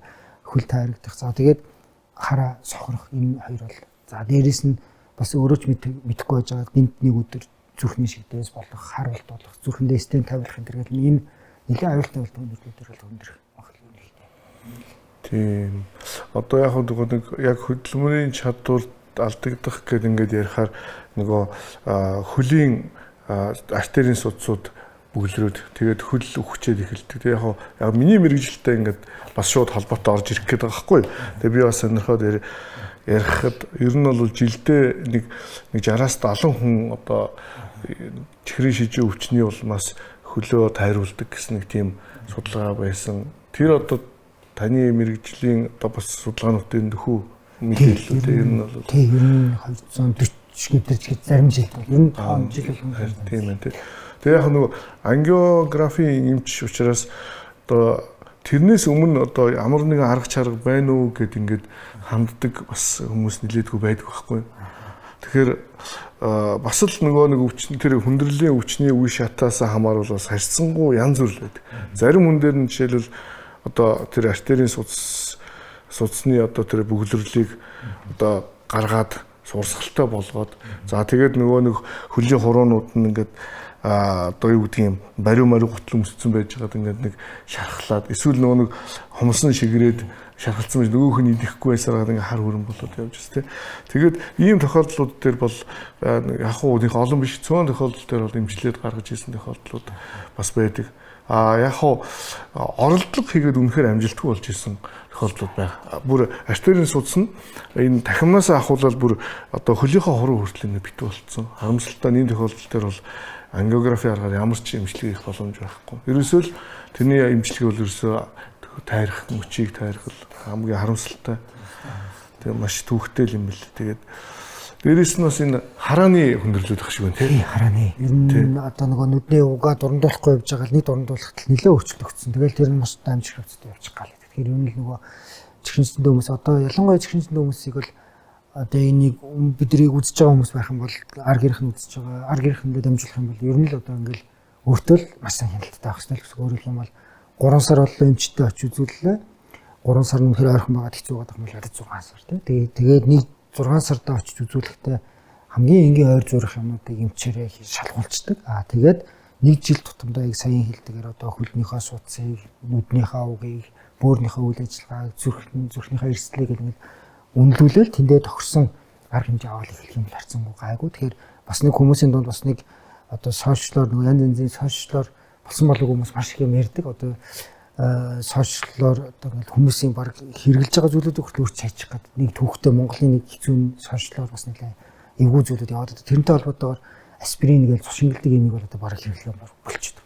Уурнал тэр бол хамгийн гол эмчилгээ. Өөрөөр хэлбэл цусаа шингэн байлгах, бараг өдөр болгон цус шингэл хэмээ ууж авах, цусанд хөөгдсөө буулгах, артерийн даралтаа буулгах гэх мэт яг ийм үндсэн хідэн яг зөвхөн сахараа буулгахаас гадна хийдэг юмнуудыг бол бараг зарим хүмүүс хайчдаг. За энэ ч юус хэрэггүй гинэ, энэ чинь цус шингэлэх юм гэдгүү гэж штэ гэл ийм жоохон хүмүүсийн ярианаас ингээл биенийхээ яриаг өөрчилж яриад ингээл тэгэл ер нь нэг тийм болохгүй зүйл маш их байдаг. За дээрээс нь бас зарим нэг одоо бизнес хийж байгаа харамсалтай маш муухай тийм тохиолдол бас байдаг. Өвчтнүүд төрөлд би эндээ одоо ингээд групп энэ төр үүсгэсэн. Facebook-ын групп энтертэй. Тэгэл ямар ч одоо бүртгэл энэ төр байхгүй, хил гайл яаж давж урж ирсэн, юмын чанар хадгалт байхгүй юмнуудыг би эндээ зардаг ч юм уу. Тэгэл хүн болгон тохирсон имчилгээ өөр байдаг. Одоо чихний эзэнтэй хүмүүст хэрэгжилж болохоор баг 10 төрлийн манай Монголд байгаа байхгүй. 10-аад гэдэг ч бол маш их болсон байхгүй. Гэтэл тэр дээрээс энэ надад сайн амж чамд сайн гэж ярих бол ерөөсө боломжгүй. Тэр хүн болгонд өөр. Тэгэхээр одоо бид нар жишээлх юм бол чихний эзэнтэй хүмүүсийн цуснд инсулин, нойруулж хааны нөөцийн жил болгоныг одоо үзэж байгаа л тэндэр имээ сонгодог, имээ өөрчилдөг. Тэгэхээр энэ цаана бүр шинжлэх ухаан энд бид нар бас боловсролын эзэмшээ сурцсан юмыг энгийн өвчтөн одоо өөрхөн хар практикээр засна гэж бол байхгүй. Тэгээд тэр бол нөгөө хүмүүс үгж хоорондоо буруу ярьдаг гэхээр нөгөө бараг л жор мэддэг юунаас бараг зовлогдсон дээр гэж ярьж байгаа нь бол бас маш амилт. Энэ бар биенийхээ зарим зүйлүүдийг ч бас ингээд буруутгах тийм аюултай байдаг. Тэгэхээр бас сошиалын юм бол бас манайдас нэлээд бас их тийм одоо буруугаар бас хөгжиж байгаа. Ялангуяа одоо тэр өнөөдрийн бидний чихний эзэнтэй холбоогүй л гэхдээ одоо йод гэж тэгэхэд одоо давсыг йоджуулахгүй бол манай Монголын хувьд бол одоо бид нар йодыг авах баг боломж баг байхгүй. Тэнгууд нөгөө йоджуулсан давсыг одоо бас дахиад сөргөөр хүмүүс сурчлаад эхлэнгууд хэрэглээ болчдөг. Тэнгууд буцаал нөгөө жамц давс буцаал нөгөө бид нар одоо үе удмаараа хэдэн зуун жилийнхаа туршид жамц давсаа идээд хөг үзтэй гэж яриад байгаа мөртлөө яг 90-ад оны үед одоо манай сургуулийн том багш нар одоо хавсрын захирлын санаачлагд нэрээр бидний одоо нөгөө сувдаа багш, батгалаа багш манай настай одоо багш нарын санаачлагаар Монголд бүр йоджуулсан йод дотлын эмгэгтэй тэмцэх үндэсний хөтөл бүр тэгээ бүр хууль энэ төр хүртэл гарч ирсэн. Тэгэхээр тэр утгаараа бид нар бол өөрөөр хэлбэл хүмүүс намхан байсан хүмүүс йодоо хэрэглэж байгаад өндөр болоод оюухан одоо буцаж ийм сайн болоод ингээ бидний хувьд бол яг үнийг хэлэхэд бол 90-ад оны үед бол йодын дутагдлалт бол нэлээд нэрвэгдсэн байсан. Бараг сургуулийн насны хүмүүсийн бараг 40% гэдэг баха. Тэр ихэнх нь йодын одоо дутагдaltaй байсан. Бүгд бүгдөө бомба дээр занглаатай. Гэтэл буцаад одоо нэг хэдэн жилийн дараа нөгөө сошиалын хүмүүсийн гайгаар нөгөө йоджуулсан давсчууд хятаас орж ирдэг гинэ муу гинэ гэж хэлэнгууд бүгдөө хэлэх болсон. Одоо ингээд бид нар дээр амбулатороор үзүүлж байгаа хүмүүс орж ирэхээр бол бомбын занглаанууд маш их тохиолддог. Тэгэл занглааны дийлэнх шалтгаан нь йод хэрэглээ багтай. Тэгэл нөгөө жамц давс хэрэглэдэг ч юм уу йод хэрэглэдэггүй. Тэгэл йоджуулсан давсаа жоох хэрэглээд эхлэнгууд нөгөө занглаан алга болчихдог ч юм уу. Тэгэхээр бас энэ сошиал бол зөвхөн йод ч гэхгүй одоо нэлээд олон юмр бол бидний одоо нөгөө одоо нэг хэсэг бас тэр хансан өөхтөс ханаагүй өөхтөсийг бас ингээд буруу зүгүүгээр яриад урамлын гаралтай өөхтөсийг бас буруу зүрээр яриад ингээд бас нэлээд аюултай зүйл бас манайд бас байдаг. Мэргэжлийн үнээс сонсохгүйгээр ингээд хит их тийм сошиалын юм савтчих юм. Яг энэ хэрэглээтэй холбоотой бас танаас асуулт асуу. Гадуур нөгөө хоол зүүчээд тэгэл одоо энэ сахарын өвчтөе хүмүүс зөвлөгөө өгсөн хүмүүс нөгөө apple cider гэдэг ааш нөгөө алимны өвчл тэрийг өглөө осоод нэг аяганд гэдэг юм уу те ингээд нэг халбыг утгаад уурчих нь маш сайн ингээд гэдэг энэ талаар энэ яг зөв энэ чинь одоо хэлбэл тийм одоо ингээд бүр яг шинжлэх ухааны нотлохоо юмудаар ингээд яагаагүй харцангуй зөөл эрүүл биш юмнуудыг тэгж хүн зөвлөх бол маш аюултай. Тэр бол одоо хүн болгоны зүс нойролж хавь ажиллагаа янз янз байж идэл тэрийг тэгж хэрэглүүлэхтэй. Ялангуяа тэр одоо кето дэглэм ч юм уу ингээл маш их тийм өөх тус ураг эдэр хэрэглэхээр дахиад нөгөө зүс нойролж ходоод хямрын сүлдээ бүр ходоодны шарх эдэр болно гэл бүр залуугаараа маш олон янзын өвчин болсон хүмүүс байдаг. Ийм хоол дэглэм барьсан. Эний чинь л зургатаар хүн яриад ирсэн шүү дээ гэдэг ч юм уу те. Харамсалтай нь болохоор яг энэ буруу зүрх мэдээллийг бас заримдаа бүр нөгөө эмч хүнч бас хийгээд байгаа тохиол байдаг. Одоо бид нар бүр нэг хэсэг бүр гайхчихсан одоо ингээд нөгөө тэдэн 100,000 төгрөгийн тийм сургалт эхлэж байна гэдэг. Нөгөө хүн харахаар ямар ч мэрэгжлийн биш хүн байж байгаа. Тэгээд ямар сургалт явуулж байгаа юм гэдэггүй. Дээрээс нь одоо нөгөө сахарын дэглэм 30 хоногийн дэглэм гэд хүмүүс гадуур бариад байгаа штэ. Ерөөсө 30 хоног сахар идэхгүй. Энэ хэр зөв юм бэ? Бас л аюултай. Одоо бид нар бол бүр одоо хүний нэр хэлээд яхаар бас жоохон эвгүй л ах гэхдээ зөв одоо бүр манай мэрэгжлийн биш бүр нүдний нэг юмч одоо бүр ингээд бүр тийм юу хийцэн бүр нилээ юм шуугаад дийдэс. Бид нар бол тэрийг бол зогсоохгүй баг нилээн чадаагүй. Тэгээ тэр хүн бол ямар дэглэм барьжсэн ерөөсөө гурил бод огт идэхгүй. Нүрсээс ерөөсөө шинжлэх ухаанд хизээч тийм нүрсээс огт идэхгүй хүн энерги авах явж боломжгүй байтал өөх тус ургаас авах нь авалдаг. Гэхдээ тэр бол арай өөр одоо хүний бодис солилцооны циклүүдийг ашиглаж байгаа маш эвгүй, маш их одоо антиоксидант, члээд радикалтай холбоотой хямралуудыг үүсгэх нь амархан хөгжрөх юм зөндөө юм эвгүй юм зүйлүүдийг чих юм бол зөвлөөд тэгээ өөрөө тэр мэрэгчлийн хүн биш байгаа байхгүй. Тэгээд хүн сонсгоор хэмч гэдэг. Тэгээд лиценз дэмж байгаа гэдэг. Нөгөө хүн дээр очиж идэг. Тэгээд тиймэрхүү хүмүүсээр л бас очиж байгаа тохиол их байдаг. Тэр бол ер нь бол маш аюултай. Тий.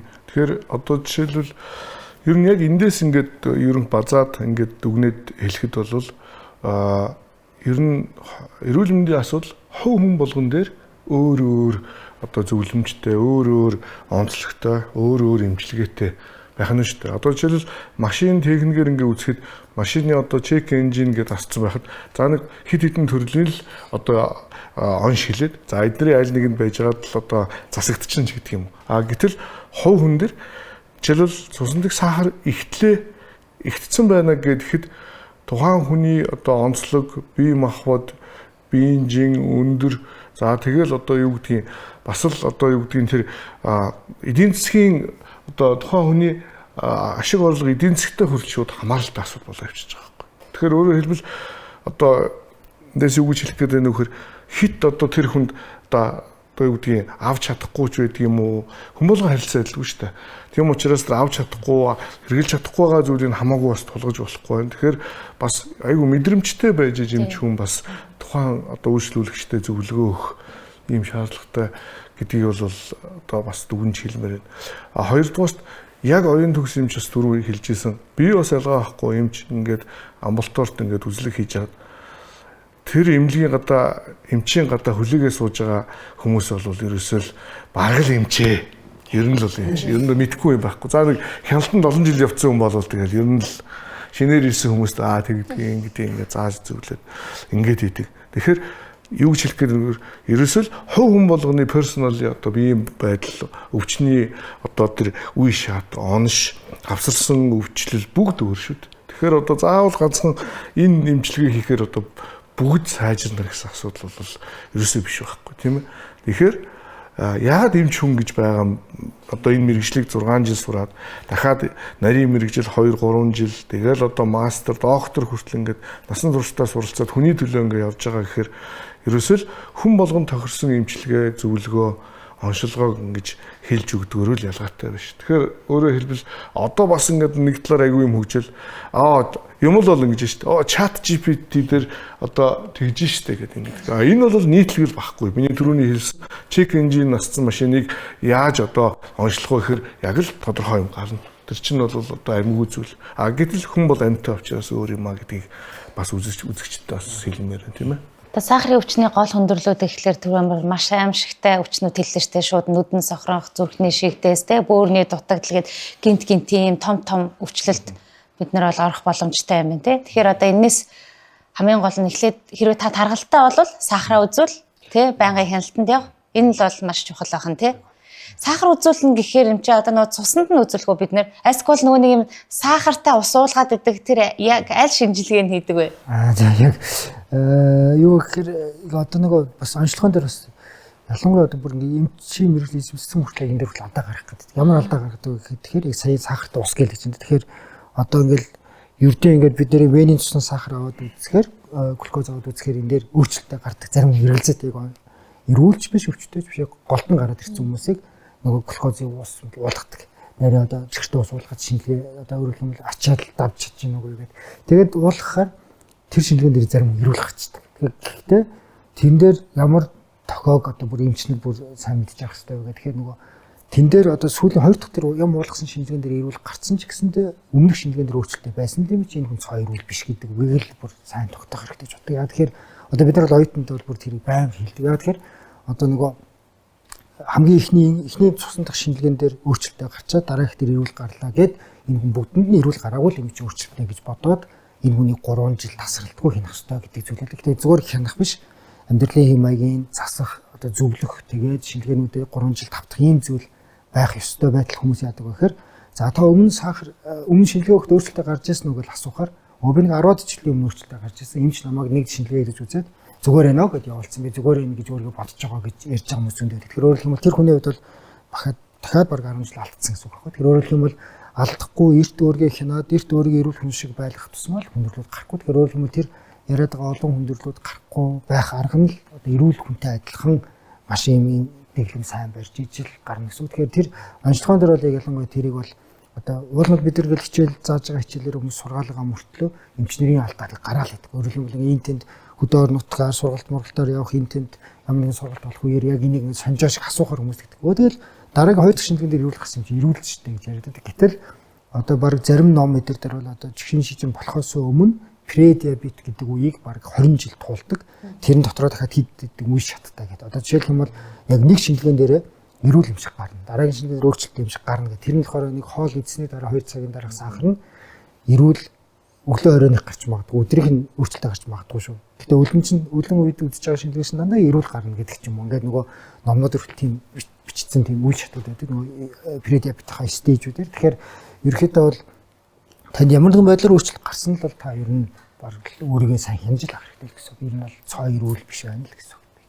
Тэгээ глюкозын ус уулгадаг тэр шинжилгээ бол өөрөлдөнд эргэлзээтэй тохиолдолд яг шалгаж байгаа шинжилгээ гэсэн. Шалгаад өөрөөр хэлбэл ялангуяа далд хэлбэрийн чихрийн шижинг бол тэр шинжилгээ бол гаргаж ирдэг. Өөрөөр хэлбэл нөгөө шинжилгээнүүд дээр өөрчлөлттэй заримдаа хэвийн гарч яснаа яг глюкозын нэлээд ялгуу ус уулгаад 2 цагийн дараа үзэхээр бид нар бол ер нь одоо эрүүл хүн бол ямар ч хэмжээний коло чихртэмиг бол 2 цагийн дараа бол яг 7.8 гэдэг түвшин дээр булгаал барьцдаг. Хизээ шээсээрээ сахархаалт алддаггүй ч юм уу те бидний эрүүл байгаагийн шинж бол тэр үүдэг. Гэтэл яг өвчтөй болоод эхэлж байгаа үед бол тэрийг алдна. Нэг удаагийн хүчтэй юмд алдна. Эсвэл шээсний шинжилгээнд дээр сахар гараад идэх ч юм уу ингээл юм байна. Нөгөө инсулин маань дөжирцсэн учраас хэвийн хэмжээр татаж авчирч чадахгүй байна гэсэн үг шүү дээ. Ер нь бол нөгөө нэг эхний яриа руугаа буцаад ороход бол тийм ээ. Эрүүл хүнийхээ бол 2 цагийн дараа бол ер нь доош нь дараал аваад ирэх юм тийм ээ. Одоо бидэд одоо намайг дөнгөж нөгөө манай суул багшаар орж байгаа манай телевиз гэрлээ багш судаа гэл манай техник ингээ техмээрээ ингээд нөгөө хүмүүст нэг баахан шинжилгээ авч ирсэн. Тэгэл тэгснэ бүгд шоколад идчихэд нэг цагийн дараа ч болоо 30 минутын дараа ч болоо өөрсдөө үзэж байгаа байхгүй. Гэтэ бол нь яг 30 цаг магийн зайтай үзэх ёсгүй. Тэр нь бол авлах норм байхгүй. Тэгэхээр заавал 2 цаг гэдэг. Гэтэл 2 цагийн өмнө бүгд би нэгэд туршаад үзсэн чинь би ганцаараа нэлийн өндөр сахартай. Манай багш нар бүгдөө хэвэн гарцсан. Тэгээ бүгдөө энэ ягаад хамгийн турхай хамгийн эрүүл байх нь ягаад ийм өндөр сахартай гарч байгаа юм. Тэнгууд нөгөө хүмүүс тэгж манай нэг багш мөн тайлбарлаж байгаа байхгүй. Манай талигаач багш гэрлээ багш гэж хэлж байгаа. Энэ бид нэр таарих асуудал байна. Яг бид нар бол болоогүй байхад миний инсулин их ялгараад бидний сахарыг булгаарсан юм шүү. Бид нарт өөрсдөд минь асуудал байна. Энэ нөхрийг болохоор айжмдаа буулгаад ингээд зөв гол төрлөөр явж байна гэдэг ч юм уу те. Тэгэхээр бол нөгөө хүн болгоны яг тэр үе бас яг түрүүний хэлдэг ярьдгаар хүн болгонд л юу өөр байдаг. Зарим хүн бол нэг предиабет хаад нэлээд их үед явж байгаа. Зарим бараг диабет өнөө маргашгүй болгож байгаа. Бүр диабет болохдоо бүр хүндрэл гарахад бэлэн юм байдаг. Тэгээ бас хүмүүсийн нэр түрүүн би бас ярихад хит их айлгаад амар хүндрэлгээд яриад ахаар бас айж магадгүй. Харцангуй дэглэм сайн барьж байгаа хүн дээр бол ер нь 10 жил 20 жилийн дараа хүндрэл гарч эхэлдэг гэдэг. Бүр гадны улс орнд бол нэлээд тийм эрүүл мэндийн боловсрол сайтай, хяналт сайтай хүмүүсийн хувьд бол ер нь 10 жил 20 жилдээ хүндрэл гардаггүй л гэж байна. Тэгээ хүндрэл гараад эхэлсэн үед бол нэлээд сайн дэглэм барих юм бол бас тэр хүндрэлээ барай зогсоогоод идэх. Одоо л нүдэнд нь жоох өөрчлөлт өгсөн. Гэхдээ тэр хүндрэлээ тэр үе дээр нь барай зогсоох боломжтой байдаг. Тэрийгээ цааш нь явуулахгүй барайд байх. Боломжтой. Бас тэгэхгүй бол бас хэд хүмүүсийг айлгад бүр бан хүндрэл. Одоо цусан дэх сахарыг, глюкозыг, инсулин тодорхой хэмжээнд барина. Өөр одоо тухайн хувь хүний одоо амьдралын хэв маяг одоо юу гэдэг хөдөлгөөн бусад зүйлтэй холбоотой энийг одоо бууруулах хүчин зүйл байдаг хүний бид. Яг үнэ сайн тэр хөдөлгөөн бол яг ерөнхийдөө нөгөө хүн хөдөлгөөн хийхэд тэр одоо инсулины өөрийнх нь тэр нөгөө эсийг мэдрэх юмуд нь сайжирч байдаг. Эсээ нөгөө тэр инсулинээс их оролцоотойгоор биш одоо харьцангуй глюкозын зарцуулалт нь сайжирдаг ч юм уу булчин дээр ажиллаж ийн гэдгээрээ. Тэгэхээр ер нь бол харьцангуй одоо зөвхөн одоо инсулин дээр чиглэсэн юм гэхээсээ илүү бас хүний хөдөлгөөн, тэгээд хооллох давтамж, тэгээд хоолны хэмжээ бас нэлээд чухал. Ялангуяа одоо нэг дор маш их идэхэд маш их инсулин ялгарна. Тэгэхээр тэр бол өөрөөр хэлбэл биед нь бас нэлээд тийм ачаалт өгн бас тийм сайн биш гэсэн үг тийм. Тэгэхээр одоо нэг идэхдээ нэг дор замраагүй хийхгүй байх тийм. Тэгээд ялангуяа энэтэй холбоотойгоор нэг эрүүл хоолны дэглэмэдэд бол яг нөгөө өглөө өдөр орой гэдэг бидний үндсэн 3 хоол идээд тэрний голоор хөнгөн хоол идчих хэрэгтэй гэдэг. Одоо нөгөө гаднаас заримдаа хоол зүйч эдгээр бид нар дээр сургалт дээр ихээр биднээс асуудаг. Ингээл одоо та хэдэд Германд ч ямар нэгэн снэк байна уу? Одоо ингээд яг цагийг чинь харах юм бол өглөөний цагаа таад утсан байна. Өдрийн бол болох болоогүй байна. Гэхдээ энэ бол нэг монголчуудын ярьдаг багууд 11 цаг үед ч юм те. Одоо яг энэ цаг дээр та нэг жижигхэн хөнгөн снэк идэх хэрэгтэй. Хөнгөн зууш байна уу? Германд ч ямар нэгэн байна уу? Монголчууд бол нэг ч хүн байдаггүй. Тэгээд тэр гадны юу гэж хэлдэг гэхээр яг хүн одоо 3 удаа үндсэн хоол яг иддэг хоолой 3 удаа өглөө өдрөөрөө идээд тэдний голоор багууд их хүдэд нэг юм хөнгөн юм бас идчих хэрэгтэй байл. Тэгэхээр тэр нь юу гэсэн үг гэхээр одоо нөгөө нэг дор идэхгүй байхад л сургаж байгаа. Өөрөлдөх юм бол нэг дор идэхэд инсулин их ялгарна, их ачаал авна тий. А эсвэл хоолой бүр их цойгоод нэлээд олон цаг идэхгүй байх юм бол бас энэ бас тийм сайн биш тий.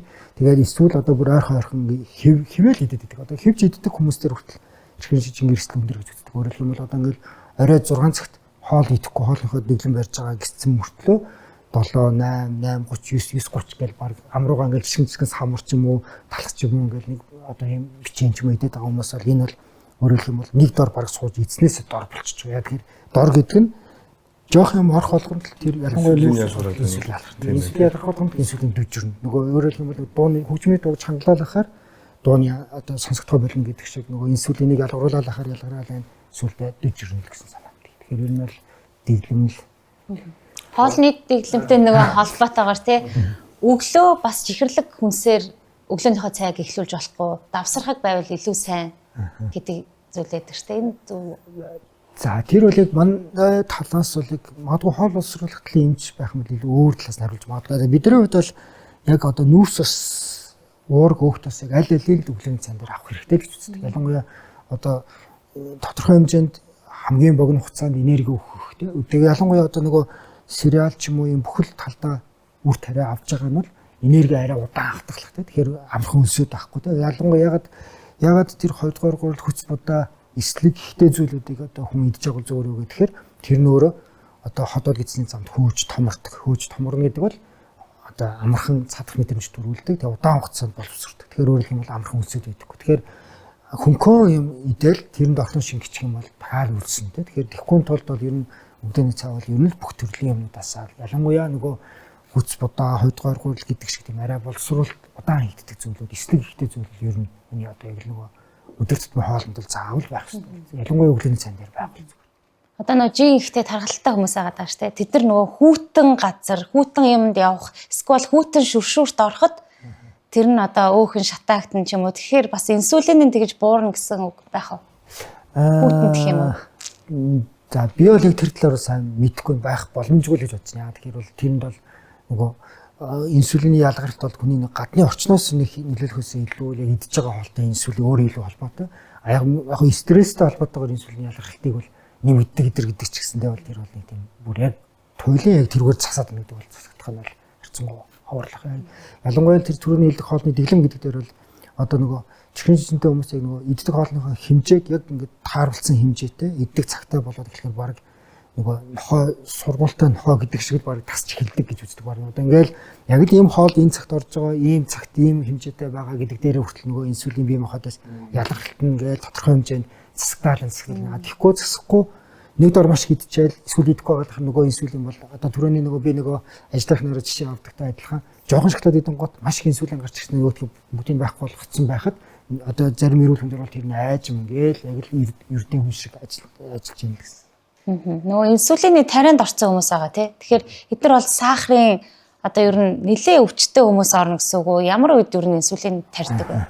Инсулин тэгэхээр бас яг энэ талын ойлголт бас хэцүү болохгүй хүмүүс ингэж болоод нөгөө хүндрэхээр инсулинд ордог гэж одоо цутаагаад байдаг. Уул нь бол одоо зарим судалгаа эднэрээр болохоор баг одоо нөгөө хүнийхээ түрүүн багш гисэлсэн гэдэг нөгөө инсулин хүн болгонд өөр өөр ингэж байна. Хүн болгонд өөр өөр юм одоо эмгэг зам явагдчихж байгаа гэсэн санаа гардаг. Тэгэхээр тэр утгаараа зарим хүний хувьд болохоор дөнгөж онцлогдоод удааг байхад инсулиний дутагдлалд орчдөг. Одоо нэг түрүүний дүжрүүл гэжсэнийхээ эсрэгээр тэгэхээр бол чихрийн шижинтэй хүн болгон яг адилхан байдаггүй. Зарим нь биед нь маш их инсулин ялгараад байгаа. Тэрийн цасдаг юмнууд байна.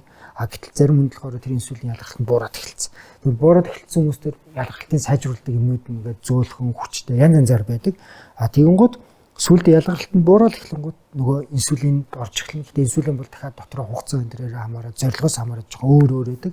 Тэгэхээр тэрэн дотроо зүгээр нөөц болгож тарьдаг инсулин хүртэл байдаг. Тэгэхээр зарим хүмүүслийг сая ярьж байгаатай холбоотой юу гэж ярьдаг вэ гэхээр уулын таад инсулин ингээд нөөц инсулин тариад эхэлчих юм бол танд нойр өвчгөж гамнаа тэгээд танд ашигтай байна гэдэг тайлбарлах ойлгохгүй.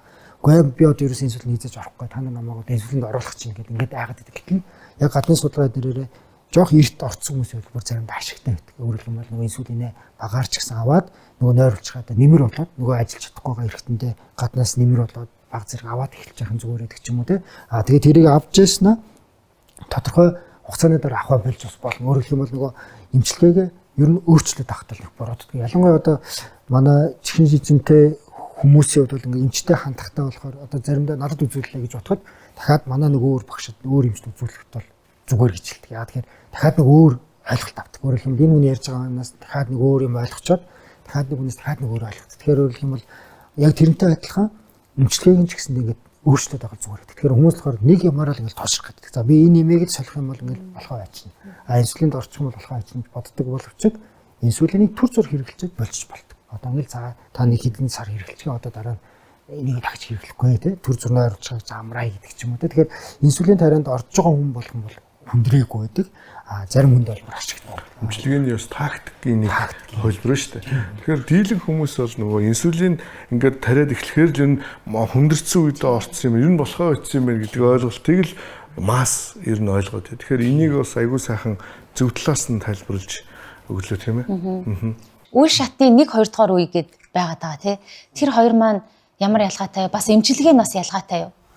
Нэг үе шат бол их болдгоо. Хэлбэрээр чихрийн шижин өөрөө инсулин одоо огт ялгархаа болчихсон нэгдүгээр хэлбэр бол хүүхдэд тохиолддог нөгөө хүүхдийн хэлбэр байгаа. Тэр хэлбэр дээр бол инсулин одоо ерөөсөө бүр нойруулчих нь өөрөө деструк зөрчилдөнд орсон учраас инсулин гаднаас тарихаас ч аргагүй.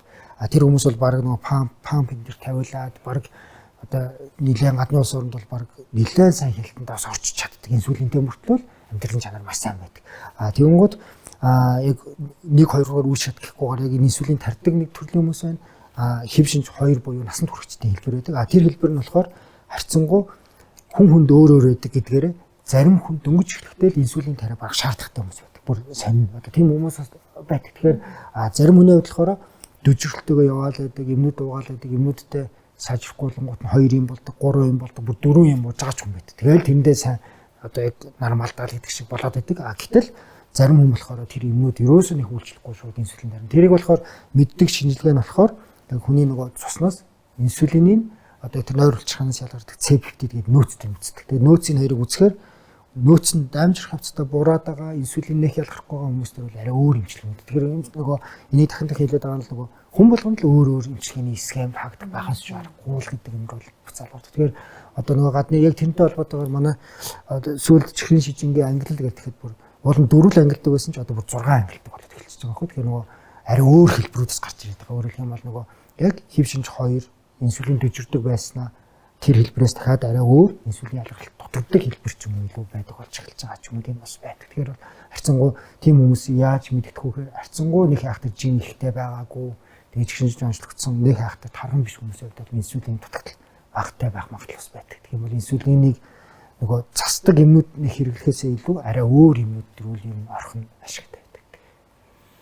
Одоо бидний 20 жилийн өмнө 20 гаруй жилийн өмнө ангаахын одоо сургуульд заалгаж исэн бас зарим онлайн зүйлүүд бас ер нь бол ингээд одоо хөгжлийн явцад нэлээд өөрчлөгдөж байгаа юм байна тийм ээ. Одоо ингээд энэ төгс эмчийн яриагаас ингээд сонсоход бол жишээлбэл миний л одоо ингээд сурснаар бол хүндрлийн одоо тий захын судасны хэлбэр, нүдний хэлбэр гэл ингээд нэг цөөн байсан бол одоо хүндрлийн айгүй олон хэлбэр рүү орчиж дээрээс нь одоо үе шатууд нь бас ингээд задраад хуваагдаад айгүй олон үе шат руу бас орчихсон. Ер нь бол 1-р хэв шинж, 2-р хэв шинж гээд л ер нь заалгаж исэн. Гэтэл одоо бас ингээд ер нь нийгэм шиг суурших, хотчих энэ явц маань өөрөө энэ өвчний бас одоо тавилан, өвчний явц бүхэл зүйлд айгүйх нөлөө үзүүлж байна л да. Өөрөөр хэлбэл одоо нөгөө дэлхийн нийтээр л одоо энэ сууршимтгай амьдрал руу ингээд шилжээд нь шүү дээ. Тэгэхээр хөдөлгөөний дутагдал руу их орж байна. Хүнсний хэрэглээний одоо соёлууд нь өөр болж байна, тийм ээ. За тэгэл одоо ерөнхийдөө бол энийгээ дагаад одоо сөрөг нөлөөллүүд айгүйх стресс их байна. Нөгөө хит техник суурин төвлөрөөд тэгэхээр тэгээд дээрээс нь одоо жишээ Улаанбаатараар жишээ авахд утаа агарын бохирдолд ямар их байгаа вэ гэхэд маш олон хүчин зүйлүүд нэгдээд эхлэхээр энэ өвчний одоо эмгэг жамыг бас их өөрчилж байна, тийм ээ. Яг л одоо маш олон юм бидний хөдөл нөлөөж. Тэгэхээр нөгөө маш олон юм биднэрт ингээд дайрч байгаа учраас тэрнтэй тэмцэх арга нь тэгэл одоо жоохон өөртөө болохгүй гэсэн юм болгоноо л засаад тах тийм. Тамхи татдаг юм бол тамхиа жоохон багасгах ч юм уу. Арх пивийг хэрэглэж байгаа бол тэргээ багасгадаг ч юм уу тийм. Тэгэхгүй яг нөгөө арх пивийг хэрэглээл тамхиас татаал хоолныхоо дэглэмж замраг байгаад юм бол болохгүй. Нэрээс агарын бохирдол байна, стресс байна. Тэгэхээр нөгөө өөрхөө чадхаараа жоохон засгал систем шүү. Жоохон ч гэсэн засаалах юм бол хайцангуу нөгөө тэнцвэртэй л нэг тасан зогсож чадах юм уу гэдэг л. Тэгээ бидний гол зорилго ерөөсөө энэ жоохон жатгаа одоо эрүүл мэндийн боловсрол өгөх зорилготой л ингэж ярилцж байгаа. Тэгэхээр бас одоо эндээс мэдээж түрүүний хэлснээр өөрөөр хэлбэл яг эмчилгээ биш өртсөн сэргийлэх тал чиглэл дээр одоо манай энэ медкастаас авах юм нэлээд их гарах байхаа гэж би бас хараад байна. Тэг үзээсээ тэгээ энэ мэрэгжлийн бас өндөр мэрэгжлийн одоо эмчнараас авж байгаа энэ зөвлөгөө бол маш үнэтэй зөвлөгөөнүүд гэж би харж байгаа тий. Тэгэхээр ер нь бол амьдралын хэв маягаа өөрчлөх. За тэгээд тэр идж байгаа хоол хүнстэй холбоотой бас жоохон ч гэсэн өөртөө ингээд өөрчлөлт, шинжил авчирна гэдэг чинь бас гоё штэ. Тийм үстэй. Даал нэг ингээл одоо юу гэдгийг төрлийн ингээл хоол хүнс ингээл хэрэгэлдэг байсан бол тэрийг нэг жоохон өөрчлөөд өөр болгоод одоо жишээлбэл саяны оюун төгс эмчийн ярьсан тэр заавар зөвлөмжийн дагуу хэрэглээд үзэх хэрэгтэй шүү. Тэгээ ямар өөрчлөлт гарч ийн тэрийг бас эерэг байдлаар бусдад түгээн дэлгэрүүлэхтэй. Энэ бол хамгийн чухал юм а. Дээрээс нь одоо эрүүл мэндийн боловсролыг бол яалтчгүй айгүй дутмаг байгаа учраас нөгөө дунд сургууль, бага сургуулийн одоо хүүхдүүд одоо өгж ингэж нөгөө юу яахгүй бол дадлал болохгүй юм байна гэж ойлгож байгаа. Тэгэхээр яг оюун төгс эмчийн Нидерландын Гронингийн их сургуульд анагаахны докторийн зэрэг хамгаас. Тэгэхээр сурж байгаа явцад тэр улсад ер нь сахарын өвчин, чихрийн шижингийн өвчлөл ер нь хэрэг байсан. Ер нь бол одоо хэрхэн яаж бас тэмцэжсэн одоо онцлог байна. Тэр талаасаа бас сонирхолтой байна. Тэр бас нэг сонин зүйл нь болохоор Нидерланд тархалтын туслыг монголчуудад ойролцоос эхлээд юм л бас сонин. Ерөөсөө л нөгөө дэлхийд даяараа л тархалт гэдэг бол нэлээд их тийм юу болчихсон. Гэхдээ нөгөө хүмүүс нь яг миний зүгээр анзаарсан нь болохоор яг өвдсөн үедээ тэгэл яг нөгөө өөртөө авж байгаа тохиог бол маш сайн авдаг юм байна. Өөрөөр хэлбэл тархалт нь их байлаа.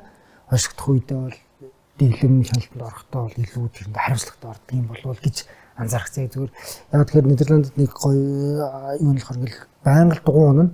Тэгэл яг дугуй унахгүй байсан хүн дугуй унаалгангууд би өөртөө одоо нөгөө ингээд болохгүй юм мэдсэн. Одоо ингээд надад жоохон юм эрсдэл гараад ирсэн гэдэг ч юм уу. Тэгээд тэр бол их тийм хумсаар. Тэгээд дээрээс нь бас нэг юм нөгөө орчин байдаг. Манай Монголд одоо ахмслан дээр орчмоос яг нөгөө хүн болгон хөдөлгөөн хийх боломжийг бас тийм хангаж өгч чадахгүй болохоор бас нөгөө монголчуудад бас харамсалтай авсан юм зүйлээ. Тэгэхээр одоо яг л үнэхээр явган хүний зам нь их сайн дугуй унах боломж дээр байх юм бол бас ялангуяа одоо миний яг Нидерландд яг хийжсэн докторийн судалгааны ажиллагаар хөдөлгөөнөөр ийм нөгөө арцуулсан судалгаа маш хийдэг гэсэн. Тэгээд 100 хэдэн 300 хэдэн мянган хүний датан дээр. Тэгэхэд бол ерөөсөө Нидерланд хүмүүсийн тэр хөдөлгөөний итгэх бол бүр ингээд маш өндөр гэдэг. Бүр ингээд ерөөсөө тэдний 7-ны тэдэн минутанд дугуй унсан, тэдэн минутанд алхалт хийсэн гэл ингээд бид нар өөрсдөө арцуулах юм бол баг тийм баг байхгүй. Одоо би ч ингээд ирээд буцаад ажилд ороод баг дахиад 5 жил болж байгаа. Хөдөлгөөн баг ерөөсөө баг нэлээд хариуцж эхэлж байгаа. Ерөөсөө хөдөлгөөн баг байхгүй талтай болж эхэлж байгаа. Тэгсэн тэнд болохоор арай хөдөлгөөн ихтэй дээ. Тэгэхээр ер нь бол улс болгон бас өөрсдөө төр засгаас ч гэсэн бас юу ах хэрэгтэй юм шиг байна. Ийм сэргийлэх юмнуудыг анхаарах тийм орчныг бас засч өгөх.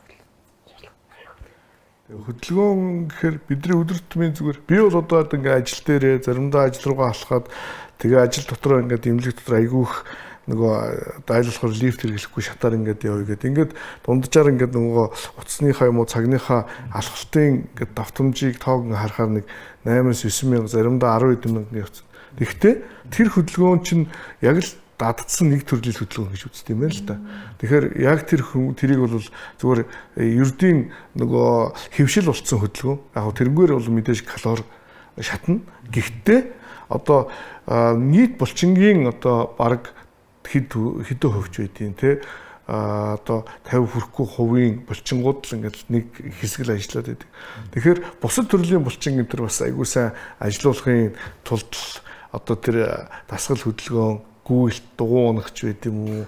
Тиймэрхүү арай өөр одоо төрлийн хөдөлгөөнүүдийг хийж иж тэр булчинжигд ажиллах юм байна л гэж ойлгосон шүү дээ. Тэгээ бид нар ямар сандал нөгөө юу яадаг шүү дээ. Одоо ингээл хаяа нэг заалан тоглоо маргааш нь ингээд бие булраад ингээд амар өвчтэй болчихдог. Тэгэхээр чинь нөгөө ердийн хөдөлгөөнд оролцдоггүй булчингууд оролцоод эхлэхээр л нөгөө тэнд сүүний өвчлүүд нэг хоримтлагдаад эхэлж байгаа хгүй. Гинт нөгөө хөдөлгөөн агшил суналтанд ороо тийм ээ. Тэгэхээр ер нь бол нэг итгэвтэй амьдрал гэдэг чинь одоо нөгөө одоо заавал одоо чаддаг одоо мундаг байх албагүй шүү дээ. За тэгээ спортоор хичээлэх тэрэндээ бас жоохон одоо дуртай болж давтамжтай болох энэ мэн чинь л ер нь бол одоо эрүүл амьдралын нэг хэв шинж юм байна тий. Тэгээ дээрээс нь бас тодорхой хэмжээнд цусан дах глюкозыг бас тий саармжуулах нэг айгүй том нөхцөл болтгоно шүү дээ тий. Өнөөдрийн гол яриа. Энд чи та тэгэхээр биднэрт хандаад нэг хамгийн топ бест гэсэн нэг зөвлөгөө өгвөл. Өөрийнхөө биеийн жингээл хэвийн хэмжээнд барах л гэж байна. Жингээл одоо өөр гэх юм бол өөрт мэддэл чинь нэмэгдэл ах юм бол тэмтэйгээ тэмцээрэл гэдэг зөвлөгөө. Ойлголоо. Маш чухал зөвлөгөө энэ бол. За өнөөдөр үнэтэй зөвлөгөө мэдээлэл бидэнтэй ирж өгсөн танд маш их баярлалаа.